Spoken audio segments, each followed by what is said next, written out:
Today I am going to teach class 7 chemistry. Chapter's name is chemicals and chemical changes. The topic which is going to be taught by me today is chemical changes, which is the prime factor of this chapter. So please, you have to concentrate over the topics we are going to learn about. There are two changes. There are two types of changes. The number one is physical change.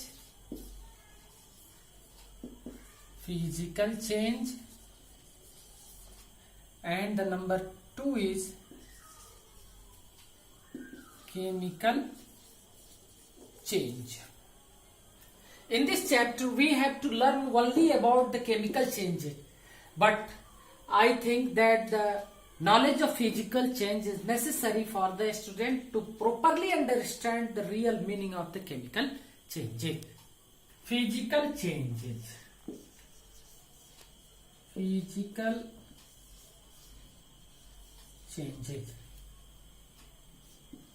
Those changes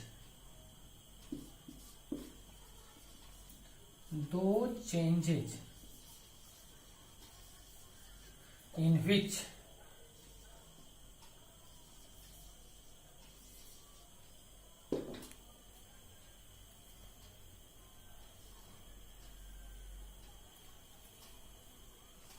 interconversion of states take place, but no new substances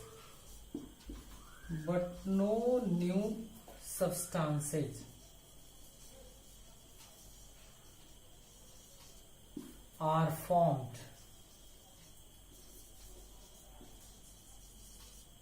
are called physical changes.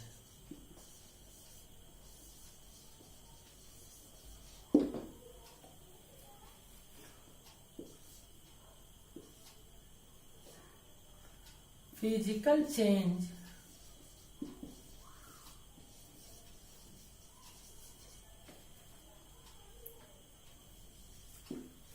is a temporary change.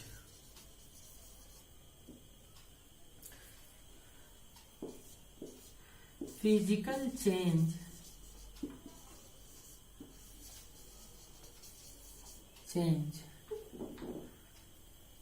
is conversible change. बच्चों ध्यान दीजिए, physical change किसे कहते हैं? दो changes in विच, वैसे बदलाव जिसमें inter conversion of states take place, जिसमें वस्तुओं का स्टेट चेंज कर रहा हो. जैसा कि हम जानते हैं 3 स्टेट्स होते हैं, सॉलिड स्टेट, लिक्विड स्टेट और gaseous state.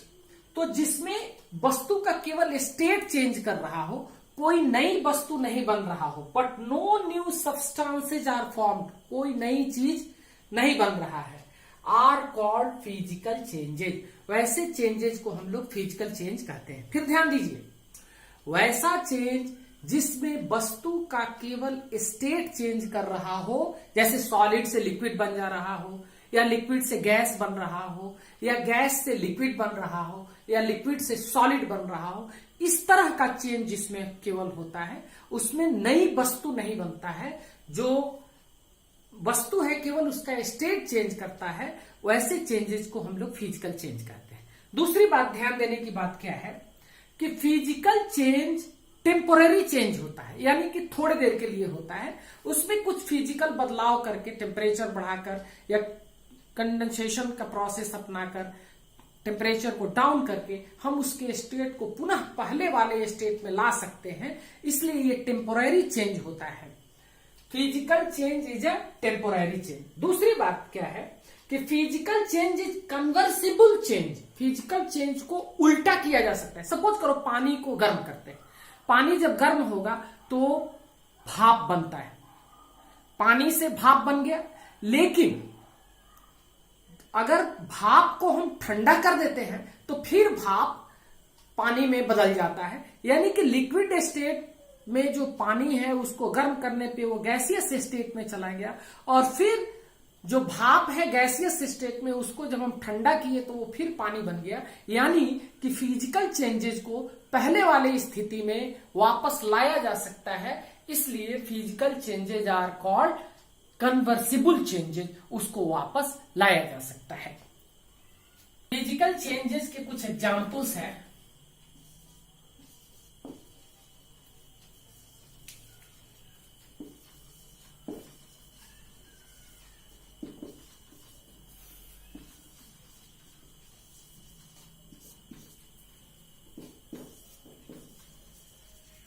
Boiling of water, पानी का खौलना, ये फिजिकल चेंज है।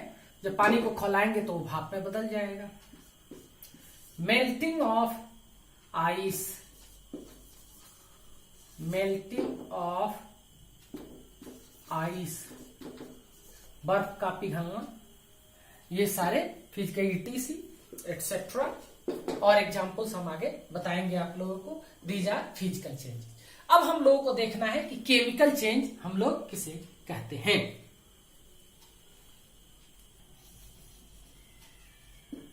केमिकल चेंजेज, दो changes which bring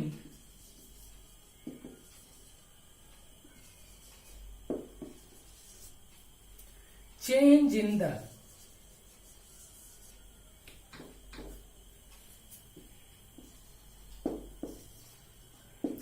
chemical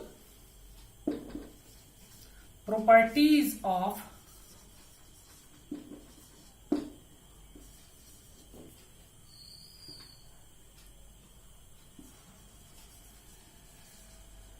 substances, and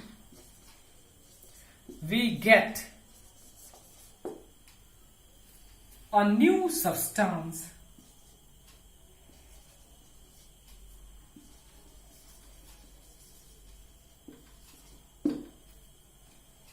are called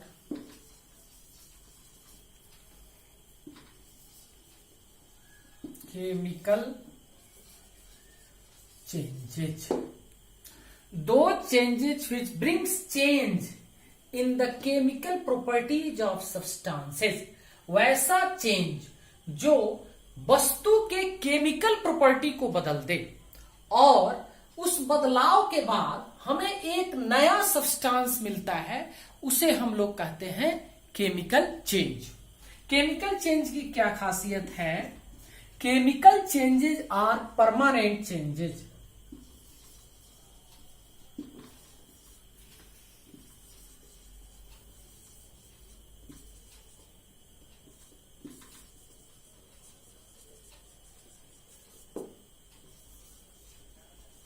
chemical changes permanent change होते हैं, number 1 point. Number 2 point, chemical changes are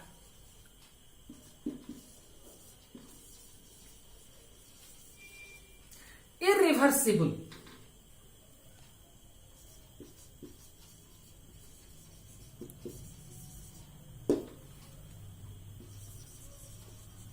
changes. As I have already told you that physical changes are conversible or reversible, but chemical changes are irreversible. chemical changes को फिर हम लोग वापस उसी स्थिति में सामान्य फिजिकल प्रोसेस के आधार पर नहीं ला सकते हैं, क्योंकि केमिकल चेंज के बाद हमें एक नया सब्सटेंस मिलता है जिसकी केमिकल प्रॉपर्टीज पहले वाले सब्सटेंस से बिल्कुल अलग होती है। ध्यान दीजिए, इसका एग्जाम्पल देखते हैं। Examples of chemical changes. Burning of anything, किसी भी चीज का जलना। बर्निंग ऑफ एनीथिंग, किसी भी चीज का जलना एक केमिकल चेंज है।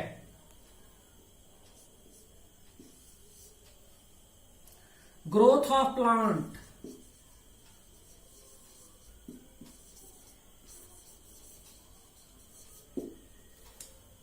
or any living thing।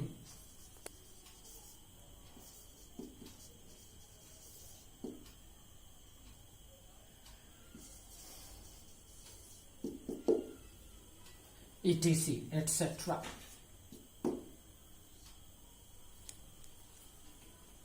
कितना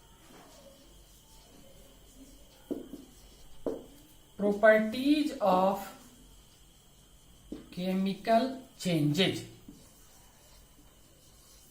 केमिकल चेंजेज में प्रिय बच्चों ध्यान देना, केमिकल चेंजेज जब होता है तो नीचे जो हम 3-4 पॉइंट्स लिखेंगे वो चेंजेज, उसमें से कोई एक हो सकता है, कोई दो हो सकता है, या सभी भी एक ही साथ उस केमिकल चेंजेज में ये घटनाएं हो सकती हैं, जिसका मैं जिक्र करने जा रहा हूं। नंबर 1,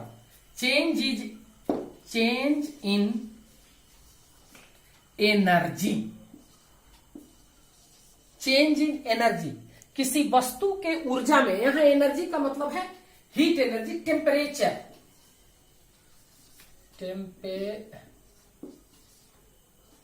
टेम्परेचर, अगर किसी वस्तु के टेम्परेचर में बदलाव आता है तो हो सकता है कि वहां पे केमिकल चेंज हो रहा हो।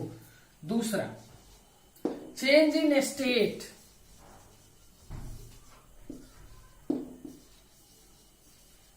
यदि किसी वस्तु के स्टेट में बदलाव हो रहा हो तो हो सकता है कि वहां केमिकल चेंज हो रहा हो।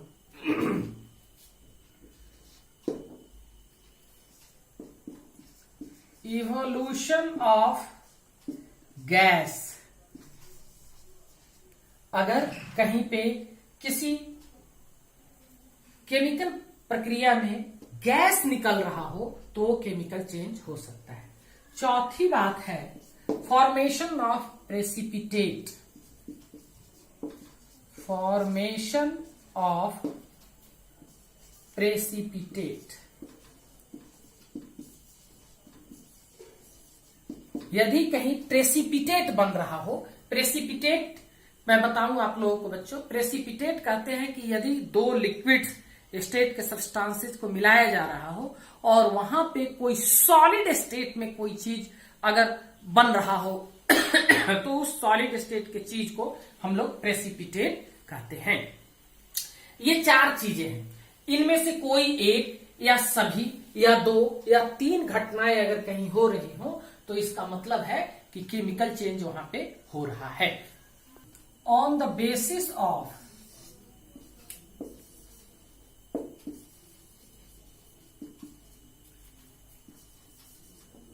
change in energy,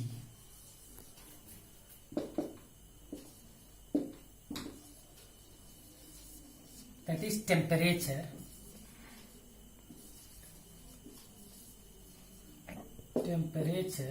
there are 2 types of chemical reaction.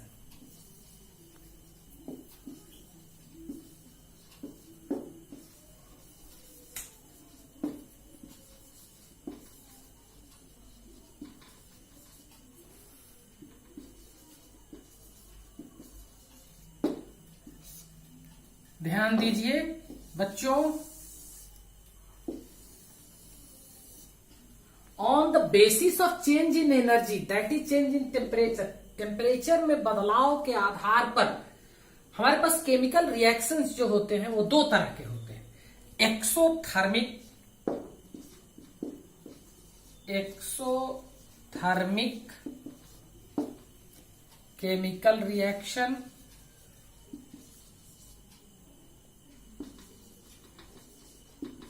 दूसरा टाइप है endothermic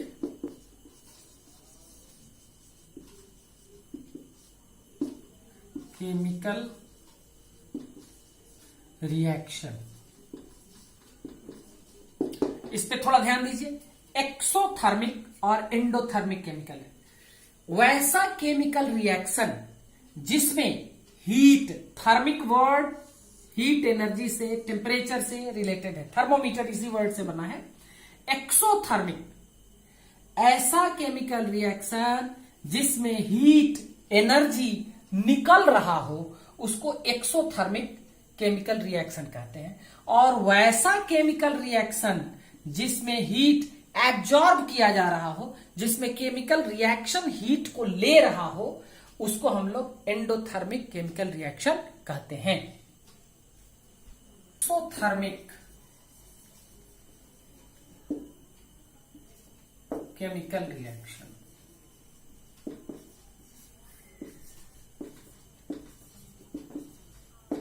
a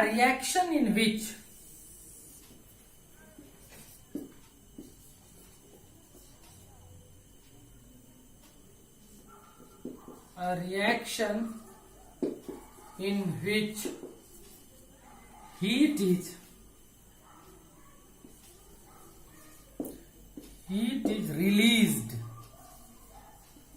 released is called an exothermic chemical reaction।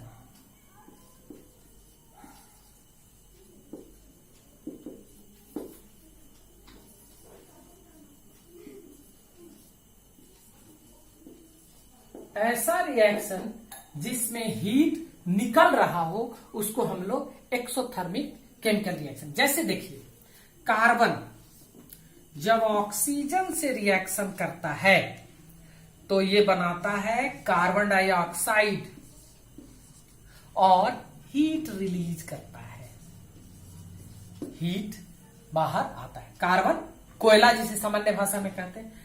किसी भी चीज का जब ऑक्सीजन से रिएक्शन होता है इसका मतलब है कि वो बर्न कर रहा है, जल रहा है।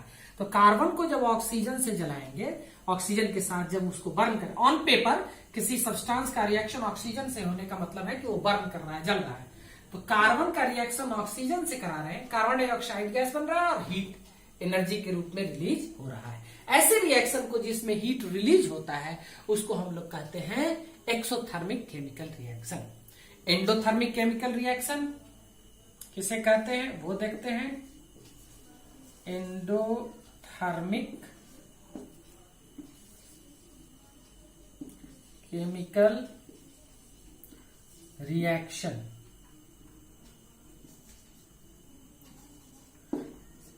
वैसा रिएक्शन जिसमें हीट एब्जॉर्ब किया जाता,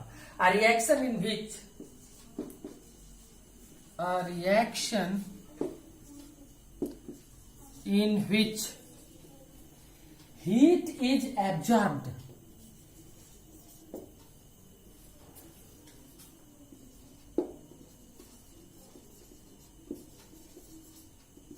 is called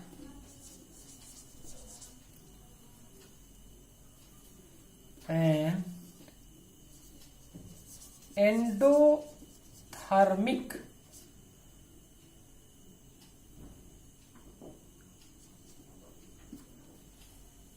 chemical